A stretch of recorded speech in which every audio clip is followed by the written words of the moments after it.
कि एक सियासी जमात की तरफ से मुसलसल वही जो एहतजाज धरने अगर उनकी कोई कोशिश हुई तो उस हवाले से क्या हिकमत अमली और आपका इस पर क्या कमेंट होगा? देखिए, मैं पूरी टीम को, जनाब अता तारड़ साहब उनकी टीम को, मैं चीफ कमिश्नर साहब, चेयरमैन सीडीए उनकी टीम को, मैं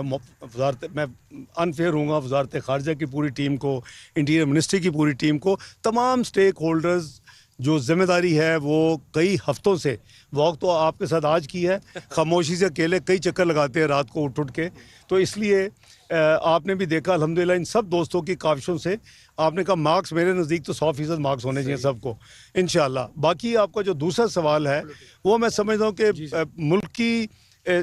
जो सियासत की अच्छी रिफ्लेक्शन नहीं है कि एक पार्टी वही काम कर रही है जो 2014 में उन्होंने किया था। इसी चौक में उन्होंने 126 दिन का धरना दिया। चीन के वज़ीर आज़म 1 साल के उसमें ताख़ीर हुई उनके आने में, और फिर हमने देखा कि 9 मई को जो कुछ इस मुल्क में हुआ, और रिसेंट जो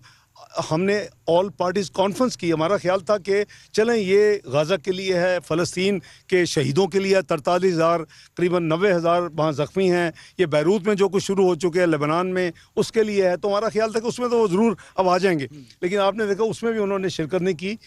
ये शिरकत ना करना तो बहुत ही मुझे अजीब लगा। देखिए, हम सब के लिए पाकिस्तान सबसे टॉप प्रायोरिटी होनी चाहिए, पाकिस्तान फर्स्ट जिसे कहते हैं,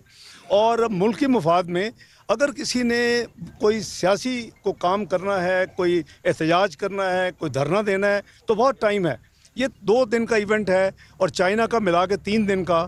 मुल्क की क्या मैसेज आप देंगे कि एक जो पॉलिटिकल पार्टी है वो उसको ना सिर्फ पार्टिसिपेट करती नज़र नहीं आ रही ऐसे इवेंट्स में, बल्कि उसके ख़िलाफ़ उसको नाकाम बनाने में कोशिश कर रही है। तो मेरी यही आपके ज़रिए उनको ये होगी अपील कि उनको चाहिए कि 15 की कॉल को कैंसिल करें मुल्क की मुफाद में, और ये 15 की कॉल कैंसिल होनी चाहिए, ये उनके भी अपने मुफाद में। मुझे लोग कहते हैं कि आप तो हमेशा रिकन्सिलिएशन में बिलीव करते थे, आपने तो 126 दिन का धरना भी उठाया था। मैंने कहा कि मैं बिल्कुल इसमें बिलीव करता हूँ रिकन्सिलिएशन में, लेकिन 9 मई के जो एक्शन थे, जो कि आपने तमाम रेड लाइन्स को क्रॉस कर दिया, अपनी स्टेट के ऊपर हमला कर दिया, स्टेट इंस्टीट्यूशन के ऊपर हमला कर दिया, स्टेट इंस्टॉलेशन के ऊपर हमला, मैं कहा मेरे जैसा बंदा भी अब यानी मजबूर हो गया कि मैं भी नहीं कर सकता। तो मैं समझता हूँ कि इट्स नेवर टू लेट, उनको अपनी इस गलती को अभी करेक्ट कर लेना चाहिए, और ये 15 की जो उन्होंने कॉल दी इसको फौरी कैंसिल करना चाहिए।